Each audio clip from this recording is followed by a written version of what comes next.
this webinar starting a little bit later than it would normally. I hope you're all managing to join the call. We've had a few tech issues with the link, so hopefully it's worked for you young people. I can see that you're starting to join in now, so that's great. So hello, welcome. This event is brought to you by Placed. My name is India, I work for Placed, and we are a social enterprise. We work all across the Northwest, engaging people from local communities in conversation about the places they live and work, what they love about those places, what they would change about those places, how they would improve them. We also run an education programme for 14 to 18-year-olds called Placed Academy, which is all about the built environment, and you can learn more about that on our website, including when the next programme is happening and how to apply. And this event today is part of our Placed Academy Insights, which is a series of free events for young people interested in careers in the built environment, where each Monday we will have a panel of professionals that work in the sector, and they'll be talking about their career journeys, their experiences, sharing some of their insights of what it's like to do their job, giving you some top tips and also answering some of your questions. So today's session is a focus on women in the built environment, which is very exciting. We've got an incredible panel lineup for you today. And we're a bit ahead of the game because next Monday is actually International Women's Day. And if I had organised this better, then perhaps we would have run this session then. However, it's still really important that we're having this conversation and that we're kind of hearing that insight of what it's like to be a woman working in the built environment. If you have a question for any of our panelists, in a moment I'm going to hand over to them to introduce themselves. Then make sure you type your question in the Q&A box. You can find this box in the bottom panel of the call. If someone types a question in there that you'd like to know the answer to as well, I encourage you to like that question, as that will help filter it up to the top. So once we've heard from each of our panelists and we open out to the questions, I can see which ones might be good to start with. Just to let you know that we're recording this session for any young people that aren't able to attend live, and once we finish the session we'll be uploading this video to our website so you can catch up with it there.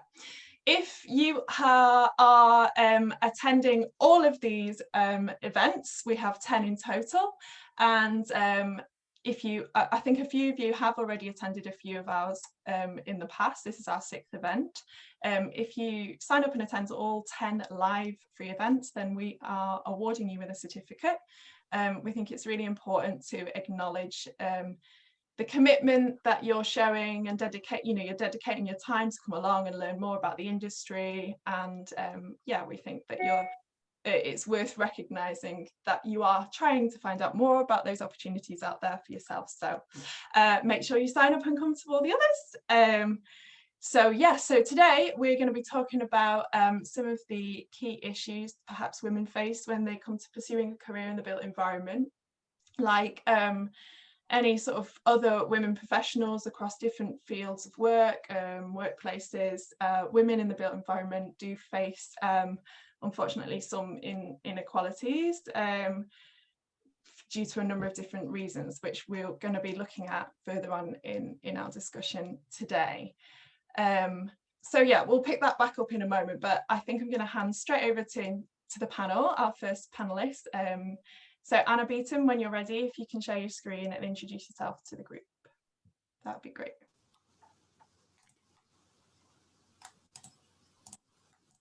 Thank you, India. Can you see the screen? It's just loading now. Yeah, that's great. We can see. Thanks. Great. So my name is Anna Beaton. I am a landscape architect at a wonderful company called CW Studio. We're an all-female team, as you can see, and I've worked here for coming up to 3 years now. I originally studied geography at Lancaster University, and when I came out of uni I had no idea what to do with my geography degree. I panicked for months over a summer about what I was going to do with my life, and I actually went into early years teaching for a year. I loved it, but it just wasn't for me at the end of that. and I started looking into parts of my geography degree that I'd really enjoyed and like the modules I liked. And something rang in my head about landscape architecture, which one girl had mentioned to me on the course. So I started Googling like crazy and I was like, yeah, this seems to tick my boxes. So for those that don't know, landscape architecture is a designing of the outdoors, I would say. So it can be as small as somebody's garden to as big as like a huge public realm scheme. So like parks, city centres, squares. And it's a mixture of art, science, and the environment, which are the three things that I'm passionate about. So yeah, I studied a master's to convert my geography degree into becoming a qualified landscape architect. And the next slide is, some people might recognize this. This is the High Line in New York. And it was a geography trip that I went on to New York, and we were studying people, places, spaces, how they interact with the landscape. And this is what stuck in my head from when this girl mentioned landscape architecture, because it was a landscape architect practice that designed the High Line. And the High Line used to be a railway that, like an above ground railway that ran through part of New York. And as you can see, it turned to wreck and ruin. It was taken over by natural landscape. And I can't remember when, but they decided to renovate it and turn it into a public park. And this is what really inspired me with landscape architecture. It's like turning derelict places and pieces of land into spaces that people can enjoy. And what's gorgeous about this is that they keep the elements of the old railway. So you can see the railway tracks are still there, and like the design of the benches coming out of the railway line. So it still hints at the past, but creates this beautiful modern structure that runs from one end of one part of New York to the other. And what's amazing about it as well is where it ends, again, was quite a rundown area, but because of like new access to it along this walkway, you know, coffee shops opened, you know, bars, more of a community was created, and the area was rejuvenated by this design. And that is what is a big passion of mine with landscape architecture. And this slide kind of ties into all of that. So when I first started working for CW Studio, I have worked at two other practices before I worked at CW. And this was my first project, and it was a derelict area in Bolton called Church Wharf. And the whole scheme design is still ongoing, and it's to turn this sort of derelict, polluted river into a beautiful public open space, with, again, restaurants, residential living, flats, apartments, townhouses, walkways across the river, bridges, lighting. And this particular bench is something that I've designed, which is like a stone bench that reflects the local like music of but the Buzzcocks, Ever Fallen in Love. So you might recognize that song from some of the Shrek films. And these lines are obviously the sound wave of that, of Ever Fallen in Love. And it's that whole concept of like adding little touches of history to the landscape that some people might recognize and some people might just never notice, but it's little things like that that make a place special. And that's what I love about landscape architecture. It's turning somewhere that's lost its lackluster and turning it into something people can enjoy and appreciate. And my advice would be, it's never too late to change your mind about a career path. It's, you know, when I did my early years, like I basically sent my GCSE artwork out to a ton of different landscape practices nearby to see if it's what I wanted to do. And I did summer work experience and got a part-time job for a year before I did my master's to become a landscape architect. And I haven't looked back since. And yeah, my other tiny bit of advice would be, as a woman, if you're invited to a meeting, sit at the table. You've been invited for a reason. So make sure your voice is heard and give your opinions and ask questions. Yeah, and make your presence known because you've been invited for a reason. So that's me.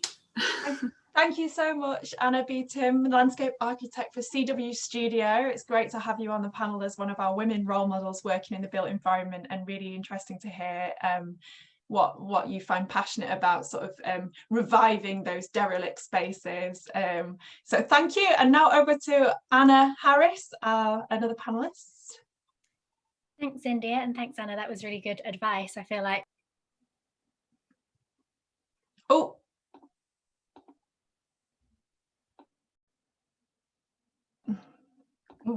Sorry, Anna, I think you've gone on mute there for a second, but hopefully you're back. Can you hear me now? Yes, we can, yeah. Just the normal tech issues. Hi, so I'm Anna. I am in training to be an architect. So I'm almost 6 years through the 7-year process, which when I say it like that sounds like a long time. So basically I studied at the University of Liverpool for my first degree. And actually met Eve there, and we're really good friends. So I'm excited that she's another of the panelists this evening. And then after that, I worked for a year for a small practice based in the Wirral. We did a lot of mostly residential work. We did quite a lot of work with listed buildings, and I'll show you one of my projects from there in a minute. And after that, then I came back to university. So I'm back at Liverpool. And I've got about 3 months left of my master's, then I'm back out into the big scary world of working. So I've got at the moment working on my thesis project, which is kind of the big project that you do at the end of your master's in a group, and it is quite time consuming, but it's quite fun so far. So this is one of the projects that I worked on at FSP. So it was a really interesting project because it was a bit bigger than most of the ones that we got to work on. Most of the ones that we did were individual houses, but this was looking at 3 listed barns in North Wales and trying to convert them into, I think, 11 units in total. It was a bit of a nightmare as a project because first of all, they were listed, so they were really old 18th century crumbling barns. Second of all, there were lots of bats living in them, so there was all sorts of ecology reports that had to be done. And thirdly, there was this river running through the middle of the site, and actually most of the site was in a flood zone. So there was a lot of paperwork, and what we were doing was just trying to get it planning permission. And it was quite exciting for me because even though I was only a part 1 architectural assistant, I was pretty much running the job. So I had a lot of responsibility in it. And then when I went back to uni, so this is just some of my work from last year. So a lot of the things that I'm interested in are how to kind of engage people from the local community. And this was a project that we did based in Venice. And for this project, I was kind of interested in the concept of like food and eating, and how obviously in Italy you think of that as having a great food culture, but when we actually went to Venice we found it was really quite touristy, and like none of it was that, it felt that authentic.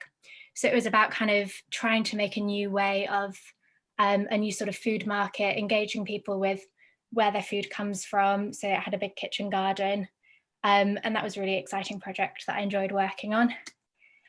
And then just a little bit about people who I find inspiring. So I actually wrote my dissertation on feminist architecture, and a lot of that to me involved looking into female architects, because before that I really didn't actually know all that many.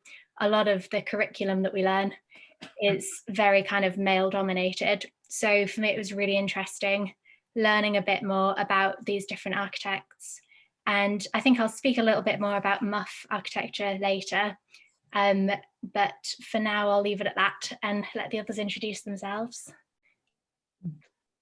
Thanks, Anna. Thank you so much. Lovely to see to hear a little bit about your experience so far as well. And over to Eve, our next panelist. You may recognise her from our panel from last week, but we also have her here again this week to speak as a woman working in the built environment and share some of her experiences. Are you okay to share your screen, Eve? Okay, that's great. It's loading. Yeah, that's great. Thank you. We can see. This time you can see my whole screen of a presentation and not just the presenter view. Is that right? You got it okay? Yeah. All right, so hello, and yep, I'm Eve Wilkinson-Bell and I work at the Natural History Museum. I'm not going to go into too much detail about my role and how I got there, because last week I spoke in detail about that, and if you'd like to catch that, or kind of if you'd like to find more, then you can watch it again on the Placed Academy website. There we go. So I will discuss my career path and kind of focus more on my experience of being a woman at each stage of my journey. So I studied A-levels and then I studied architecture, as Anna mentioned, we studied together. Architecture school was kind of 50-50 men and women. But as Anna mentioned, it was evident throughout our studies that there's a lack of female architects at the top of the profession and a lack of female role models, although there is some, I'm sure, like Anna mentioned, but yeah, it's quite male dominated. After graduating, I moved to London and worked in a multifaceted role at W11 Construction. They build large luxury homes with big basements in Notting Hill. There, I was one of 2 women working on site, out of over about 80 people in total, so not many people were working on the building sites. There was a couple more females in the head office in like admin roles, but not specifically kind of built environment site roles. And unfortunately there was men, same kind of age, same competency, same experience as me, that were paid a considerable amount more than me. So kind of first-hand experience of the gender pay gap.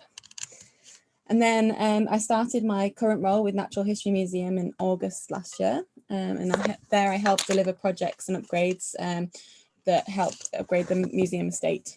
And at the museum, it's diversity and equality are much more on the agenda. Across the museum, it's quite equally balanced, as we have lots of like scientists and researchers. But within the estates department, there's actually only 4 women out of 20 in total, so about 20%. But I'm quite lucky because they're all very supportive, and especially in my team, there's a project manager, Felicia, who's like very much become a role model and mentor to me. And that leads on to my final slide. I was asked to mention female inspirations, but really in construction industry, there isn't really kind of high profile role models.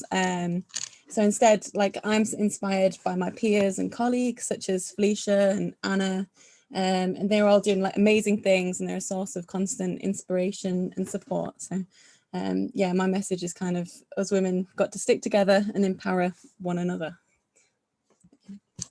Thanks so much, Eve. I really love that last slide there of the pictures of all those women that are out there paving the way and being those role models in the built environment. It's really inspirational, and we need to continue with that direction, definitely. And now over to Louise. I'm going to try and share your presentation for you to introduce yourself. Can you see this? Yes, we can see all the slides. So I'm interior, my name's Louise. I'm an interior designer, and I've been in the business 25, 30 years, I guess. And I didn't come up the normal way, really. Like Anna Beetham, I went to Lancaster University and I studied visual arts and geography together as a subject. And when I left, I really didn't know what I was going to do. but part of my course was history of architecture. So when I left university, there was a bit of a recession, and my mum said, you must learn to type and try and get a job that way. So I did. And I actually went specifically to an architectural agency. At the it's a long time ago when secretaries were everything in an architectural practice. You didn't type your own letters, or a secretary did that for you. So I went and worked in a big well-known practice, Terry Farrell Architects, and I was there for a few years, and then I moved to another practice where I used to help with drawings and that sort of stuff. And they encouraged me, well, they used to say you should do architecture, but I wasn't really keen on rainwater pipes and roofs, having worked in the business for 5 or 6 years and seen what problems those cause. So I chose to do interior design. And I put this slide up because when you say you're an interior designer, most people think you do wallpapers and floral patterns and everything about that. I know very, very little about that. I don't do that. What I do is really interior architecture, and I've always worked with architects, and even the practice I worked in that wasn't an architectural practice, we all had worked at places like BDP, Shepherd Robson before, and we set up our own practice. So I very much work with architects and on interior space rather than decoration. Doesn't mean to say there isn't sometimes decoration, but I'm looking at the space. So this is one of my projects on the left, which is the breakout area in an big office scheme in Baker Street, which I did about 5 or 6 years ago. It's for a big creative company. But I'm actually working on it again because the tenants have moved out and they're going to redesign the whole place. This cafe is actually going to become a gym. So it's always a work in progress, and in my job you do sometimes redo what you've done before. And I actually work with, but we do work very closely with architects always, with Mark Farfield on this job. They did a big atrium in the middle, so that's quite interesting. So I was going to, oh yes, when I was at university, there was a chart, but because I did history of architecture and visual arts, I could have converted to an architectural course because I loved the history of architecture. But I thought 7 years was too much. The thought of studying to me at that time didn't seem feasible. But actually, I pretty much ended up doing what I wanted to do. And I worked very much in the architectural forum.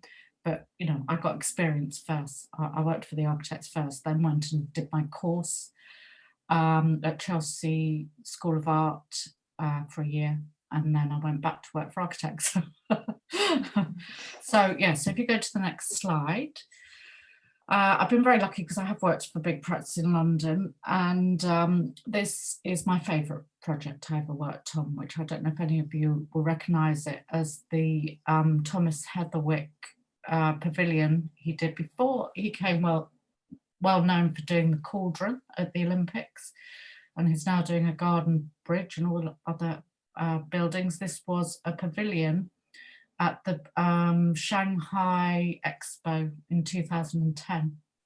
So we worked very closely with him on all the interior spaces, not actually in this seed bank, because that was just a space with all these seed things, but in the spaces at the back, that was like all under that concrete at the back. There were offices, there was a big conference room, there was this VIP suite, which is what I worked on the right-hand side, where the brief was to use all British designers and architects to sort of showcase them. The window design is Heatherwick's window, and I worked with a woman architect there actually, Katrina, and Thomas wanted us to work very much with the colour. He had painted absolutely everything inside this sort of beigey colour, including all the ducting and all that sort of thing. So the furniture, sort of had to almost disappear into that. So they are all British designers, except I would say the chairs are by Ron Arad, who practices here, but he's not actually British. But okay.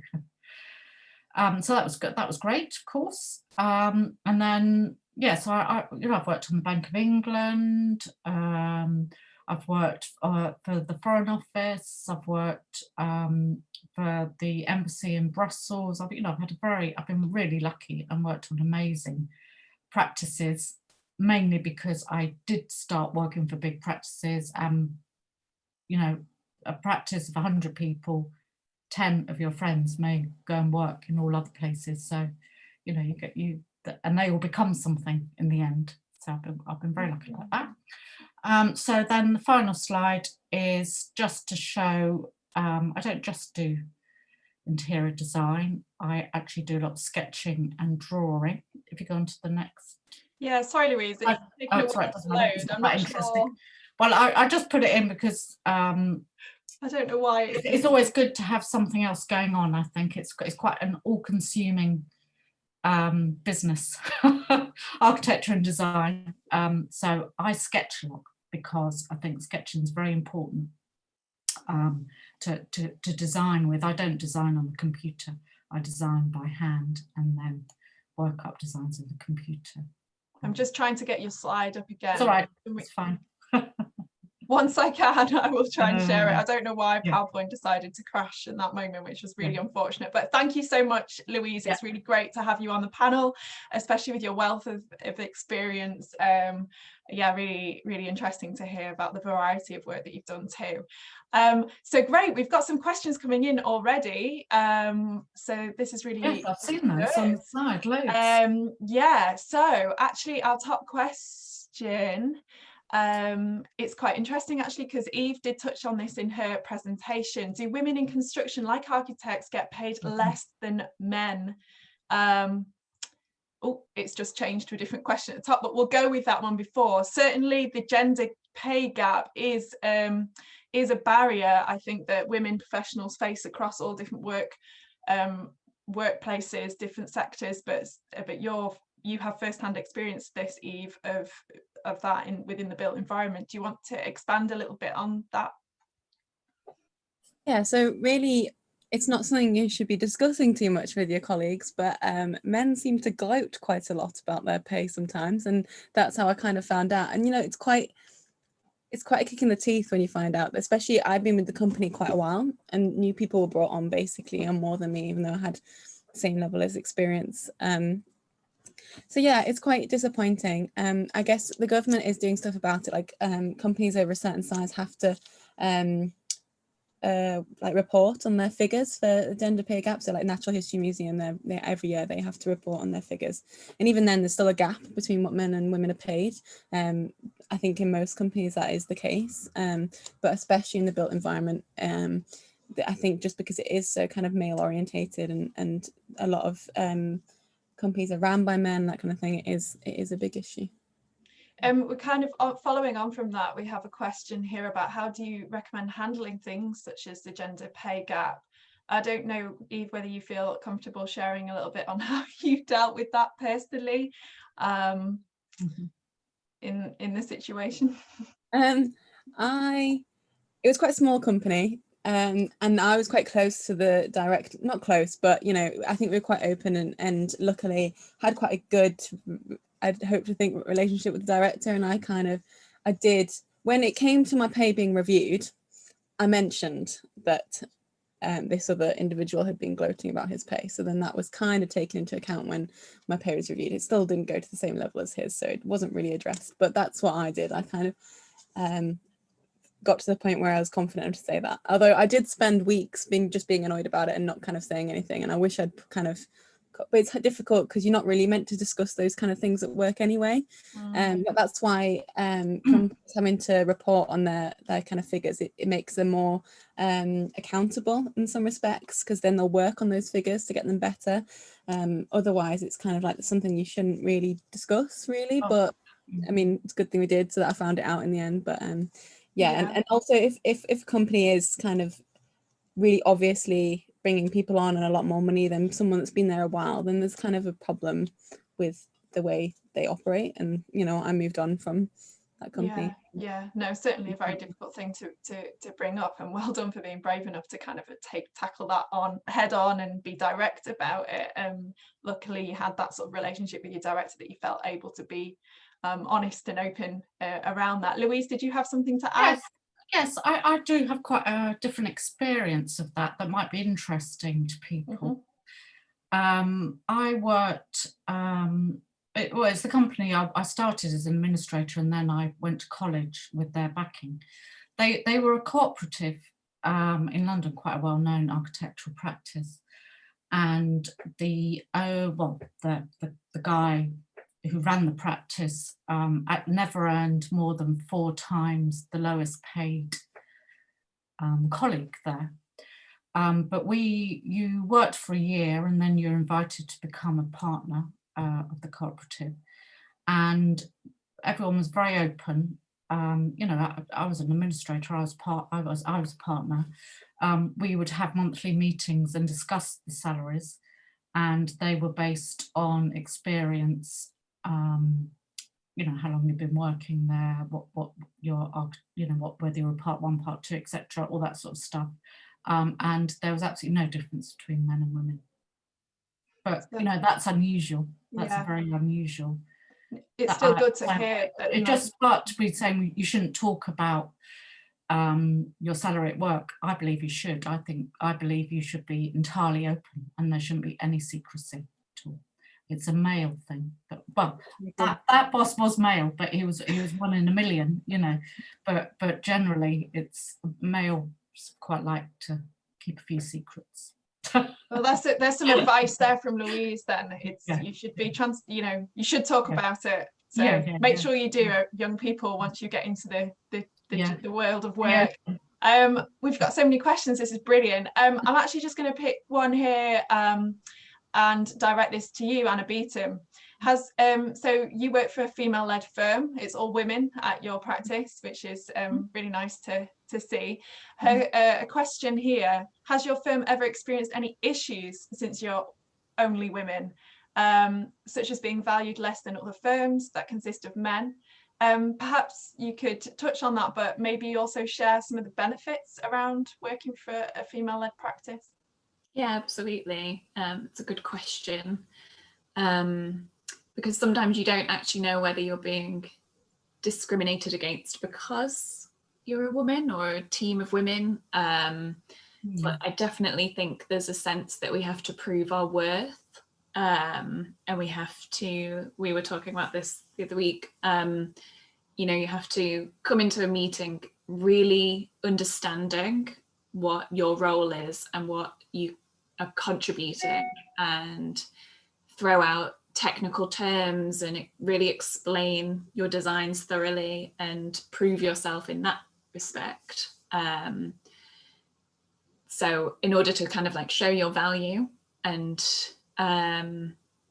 fortunately for us, the way that we work and the things that we bring to the table have brought us more work.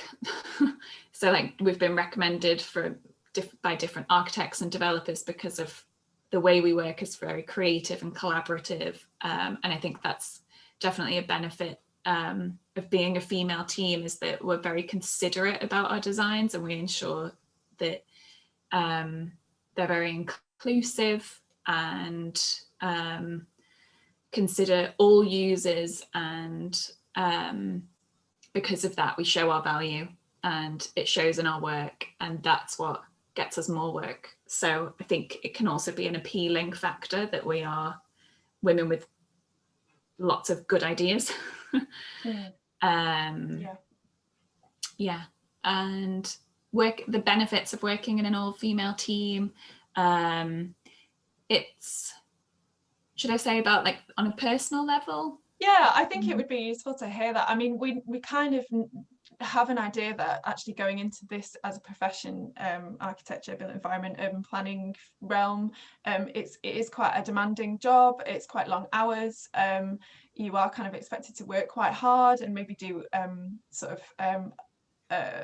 what's the word? Maybe a bit of unpaid overtime every so often. So I suppose, how does that, obviously that affects men and women within the profession, but perhaps how does that impact on women specifically? We can touch on that, and I'll open it out to the panel as well to hear everyone's personal experience on that. But just, I suppose, the benefits of now working for a women only practice, Anna, how has that helped with that coping with those pressures? I think where I work, they're so understanding and very empathetic to personal circumstances. And for example, if you're having bad mental health day, if you're having horrendous period pains, if you're having issues with children and need to get them from school or anything like that, because I'm working with women who've all experienced directors that don't understand that and have been quite strict on, you know, you have to come in at 9 and clock out at 6 or do overtime and blah blah blah. It's made them very empathetic and understanding, and it's changed the way that we work. So the way that our company runs is to consider people have personal lives and might need time out, or might need flexible working hours and that kind of thing. So I definitely think working for a woman makes it, I mean, it can be different, but my director in particular is very understanding and very accommodating. Hopefully that answers. No, that's great. Thank you, Anna. Does anyone have anything to add on that? I mean, I think perhaps when there isn't that flexibility, it perhaps makes it potentially a bit harder for women to find that balance with work and life, especially given that women unfortunately are still primarily those that are responsible for childcare or household responsibilities. Does anyone have any? Yes. It definitely has a big factor in the industry as to why so many women drop out, because it's something like 50-50 students, architectural, whatever, college, school, and by the time you get to, senior director level, it's completely fallen off, and I would say, it's not even 10% in many places. So, and a big factor is that we have the children, and still it's, us that have to go home if the child's sick, or you take maternity leave. It is, and the hours aren't really conducive with having children, unless you're very lucky and have an understanding practice. I've had a baby, which is 20 now, but a long time ago, and I was working in a big practice at the time. They weren't particularly helpful, and they weren't very keen on people working at home. It's really hard to juggle office hours with nursery hours, especially in big cities where you're traveling, because that's never really accounted for. But then I moved to a smaller, well, in fact, I set up on my own for a while. I did work on my own, but then I went back to a smaller practice who I had known before, but they were very accommodating, because although that was 4 men partners, half of them had children similar sort of age, so they were very helpful and sympathetic. Also, I was at a level then where I was quite senior, so obviously they accommodated me to get me to work for them to a degree. So that was quite lucky. That doesn't always happen, Thank you, Louise, for commenting on that. I mean, certainly there still is a very low percentage of women in those managerial leadership positions compared to men, and we know that is something that needs to be addressed and change in the industry. We've talked a little bit about the gender pay gap, so that kind of salary inequality there. We've talked a bit about inflexible working potentially being a bit of a barrier for women in terms of career progression and being able to balance looking after children as well as pursue their career. So we've touched on a few. I'm just looking at a question here. Is what is one of the biggest challenges you've faced as a woman? So those are a few challenges that we've touched on there. Anna Harris, we've not come to you yet on the panel, but I'd really love to kind of bring you into the discussion. So do you have an example of a big challenge that you've faced as a woman working in architecture? Yes, it's a big question, but one thing that I would say that I have found is, so just reiterating what Louise was talking about, is that there is a good gender balance when you're studying at university. So like it was 50-50 men and women at uni. But then as soon as I started working, I just found myself constantly being surrounded by men, in particularly going onto site. And if we were working with developers, they were 99% of the time they were men. So I think that personally, one of the challenges that I faced is feeling a bit of an outsider, like, do I belong here? Part of which I would say is because of being quite young. So when you're working in your first post-university job, of course you're going to feel like a bit of an outsider anyway. But I definitely reckon that wasn't helped by the fact that I was a woman, and you do feel quite conspicuous if you're in a meeting and there's 10 men and then you.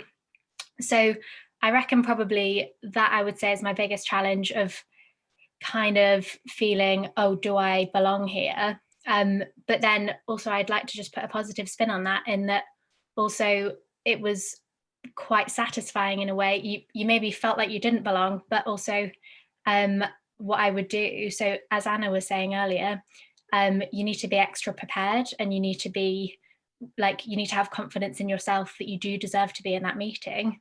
And so I would say it was on a job that I was essentially running, people would maybe ask questions to my boss, because he's an old man and he's the one with the experience, thinking that it was him running the project. But then it would be me. He'd turn to me and go, Anna, what's the answer to that? Because I don't know, it's your job, you've been working on it. So in a way, yes, it's a challenge, but also it's a positive, because then you can be like, oh yeah, like you sort of like mic drop. you answer the questions and you're like, yeah, I did that. And so in a way you can defy people's expectations more, is what I'm saying in a roundabout way. Yeah, no, definitely. So what kind of little bit of advice would you give to a young person starting out when they're finding themselves in that position where they're the only woman perhaps in a meeting, or they feel a bit overwhelmed? How did you push on through that? I guess just really you've got to have a lot of self-belief, and you've got to be quite tough. There will be times when you doubt yourself, but at the end of the day, you know that you've survived however many years of training to get to that point. You've learned a lot, and you've understood a lot, and then you've worked hard to get to where you are. So at the end of the day, you've just got to believe in yourself. And also sometimes it helps when you realize that everyone slightly feels like that, no one entirely thinks that they belong. And actually, sometimes people don't know what they're talking about. I've had people, like developers, email me asking about like whatever, like, oh, how many square meters are in this? And it's like, I've sent you that email already. So I just forward it. And when you realize that other people make mistakes too, I guess you get a bit less afraid of making mistakes. Yeah, absolutely. Anna Beetham, did you have something to add, or was I? Yeah, you just made me think of there's a Michelle Obama quote that I'm going to butcher, but she got asked, do you feel intimidated in being the only woman in a room of men? And she was like, not when you realize they're all stupid and don't know what they're talking about. It was like, yeah, you kind of, I mean, we've spoken to male architects who've said the same thing, that he loves to ask questions like he's a child, because often people are thinking those things, but don't want to look stupid or look like they don't know what's going on. But he massively encourages, like, just speak up, just ask questions, just, ask the obvious, because more than likely people want to know the answer to. Yeah, they want to know either. Being the brave one to speak out. for sure. Yeah.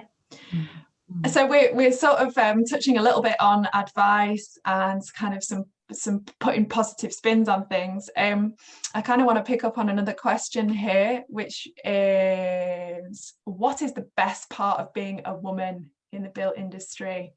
I don't know who to go to first. Does anyone have a bit? Go on, Anna Harris.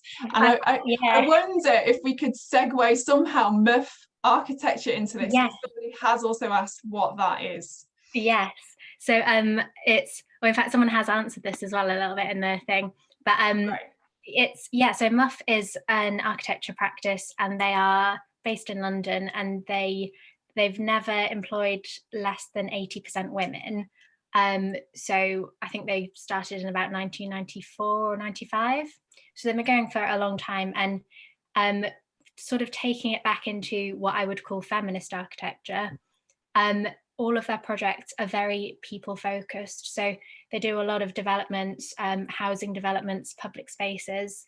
And in my opinion, like, their projects are really successful because of that. So they're not necessarily commercially driven. They maybe don't make as much money as some projects would do, but they have actually created spaces that people want to live in, and they do that by engaging with the residents. So a lot of the time they would, in one project, they talked about having to have community engagement events at multiple different times because a lot of the teenagers on the estate had ASBOs and they couldn't always be out. They couldn't necessarily make it to the meetings. So they had to really work around that. But the thing that they do and that they're great at doing is putting in that extra work and kind of being more empathetic. So that, I would say, is the benefits of being a woman in practice, or when there's a more kind of female method of designing, is that generally I think it's a bit more empathetic, and it kind of, you can produce really good results, and it does make a difference to the way that people live their lives. So cities generally aren't designed by women for women. So if you've ever kind of, I don't know, been out after dark and not felt safe, that's the thing, that a lot of those elements, if there had been more female designers on a team, then they maybe would have considered more, okay, well, we need some street lighting there because that won't feel safe. So there's just the broader experience you have, the broader life experience, in my opinion, the better you can design. Yeah, absolutely. So we need those women involved in that process of designing those places to make sure they are better places that are accommodating for the diverse needs of our society, for sure. I'm going to open out that question to the rest of the panel around what's the best thing about being a woman in this industry. Does anybody have something they would like to share? Eve, can I go to? Oh, Louise, go on. No, I was just going to say, one thing is that it does give you opportunity to try and change the industry a little bit, being a woman within the industry, particularly male. If you are in a male dominated practice, which is quite likely, so at least you have the chance to put your point of view or try to change things. Slightly harder when you're younger, but easier as you get older. Yeah, thank you. Thanks. Eve? Yeah, so I was literally going to echo what Louise is saying. Yeah. I'm really proud to be in an industry where it's like, I think it's about 10% women in construction. It's crazy. And there is people like all of us that are out there trying to make a difference in those industries, and it's so important, as Anna touched on, to have women in those roles. And I sit in the corner of meetings, not so much now, it's virtually, but I sit there and kind of, in my last position when I was more on site, I'd sit and make the coffees for everyone, and then I'd sit in the corner and I would, I hope, add things in that were useful, and people would kind of look at me and think, especially as Anna touched on before about being young, people don't expect that, and actually we've got so much to say, and especially I think in construction especially, there's just so many things that women can add to it, that it's it's funny, we used to actually on site, we had the other woman that was on site was she was a traffic marshal, so she would stand at the site, and you know, any vehicles that came for deliveries or that kind of thing, she would direct them. And then it was quite a main road, and it was just funny because she was a woman. I had so many comments because I was kind of managing the site at times, saying, you know, she's a traffic marshal, but she stops traffic anyway because she's a woman. And you know, in some way, I think that is awful. You get terrible. She's a woman, but then also she was so lovely, and all the drivers did exactly what she said because they just liked her because she was just friendly and she was perfect for that position. So, you know, it's like that. Hearing that from people, you think, oh, Jesus Christ, like it's the 21st century, but you know, she was kind of challenging those gender norms and like what would be expected. And I think I'm quite proud to be part of that. That's really positive to hear. Eve, I don't know if this question was intended for you or not, but there was one here about saying, you mentioned that there aren't many women role models. I'm guessing this is perhaps the fact that women are quite underrepresented across construction or project management or property development. Is this even more evident for women of colour, is the question. And Felicia, my colleague who is of colour, will also agree with that. But there is quite a few of my peers again that are challenging that. So I think Anna might know, there's a couple of organisations set up by our friends at uni. So there's one, remind me, Anna, there's two. Yeah, so we've got the Black-led Architecture Collective at uni, and that's run by Kudzai and a guy called Daniel. And so they are specifically challenging the kind of representation, like the racial diversity of the profession or the lack of it. So actually the ARB have done a survey, and fewer than 1% of registered UK architects are Black. And then, so if you look at it as, I think it's something like 29% or 28% are female compared to 72% male. So if you think of that as in terms of how many Black women there are, there's probably like, there's less than 0.5%. That's a big thing. There's also Black females in architecture, which that's not run through a university, but they're a great organisation that they kind of are a support network for Black women in architecture, but also other related professions. And then my friend Savannah also set up a POC in architecture, I think is the name of it, a blog online and an Instagram. So there's more information there to support each other. That's like, it goes back to what I was saying in my presentation. It's really important to, you know, support each other and empower each other. Yeah, there are a lot of women organisations actually within the industry which are very useful for networking and us all talking together and sharing experiences within the industry. Yeah, thank you, Louise. I was just going to get you to mention that. And thank you, Anna and Eve, for sharing two examples there. So I'm sort of conscious of time, that we're coming towards 5:30, and we've had so many brilliant questions come through. If we haven't managed to cover your question in our live session, we will hopefully try and get a response out to you by the end of our 10-week programme via email. But yeah, I mean, such an interesting discussion that we could definitely continue. I know that we've talked about some of the challenges. There are many more, but then there's also positives there, including the strong support networks within the sector that you can get involved in.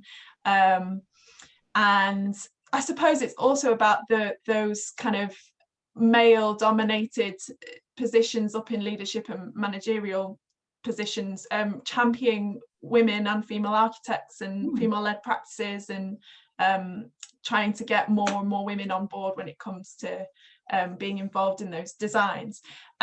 Just to kind of finish off, I think I'm not sure if I've come to everyone about what the best thing is about being a woman in the industry. Anna Beaton, do you have something to say about that?